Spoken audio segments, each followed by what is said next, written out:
Fantastic for first steps എന്ന് പറയുന്ന ചിത്രത്തിന്റെ ഒരു വൺ ലൈൻ റിവ്യൂ ആണ് പറയാനായിട്ട് പോകുന്നത്. ഇതിനോടകം തന്നെ ഫെന്റാസ്റ്റിക് ഫോർ ഫിലിം ഫ്രാഞ്ചൈസിൽ നിന്ന് 4 സിനിമകൾ പുറത്തിറങ്ങിയിട്ടുണ്ട്.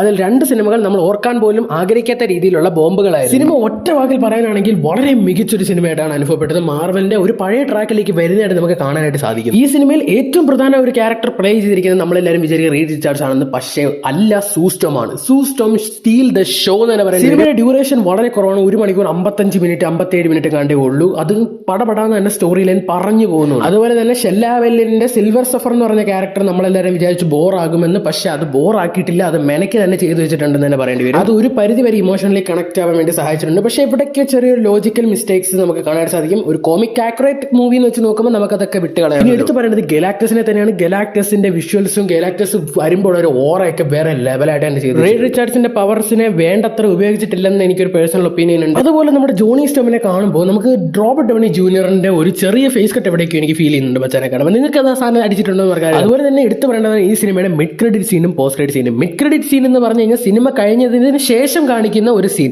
അത് നിങ്ങൾ മിസ് ചെയ്യരുത്. പോസ്റ്റ് ക്രെഡിറ്റ് സീൻ കണ്ടില്ലെങ്കിലും വലിയ കുഴപ്പമില്ല. അതായത് ക്രെഡിറ്റ്സ് എല്ലാം എഴുതി കഴിഞ്ഞാൽ അവസാനം കാണിക്കുന്നതാണ് പോസ്റ്റ് ക്രെഡിറ്റ് സീൻ. അത് കണ്ടില്ലെങ്കിലും വലിയ പ്രശ്നം. Anyway this movie was so much fun. എനിക്ക് ഒരുപാട് ഇഷ്ടപ്പെട്ടിട്ടുണ്ട് ഈ ഒരു സിനിമ, ഈ ഒരു മാർവൽ മൂവി എന്ന് പറയുന്നത്. സോ ഇനി അടുത്തത് doomsday, waiting for it. Okay, so by.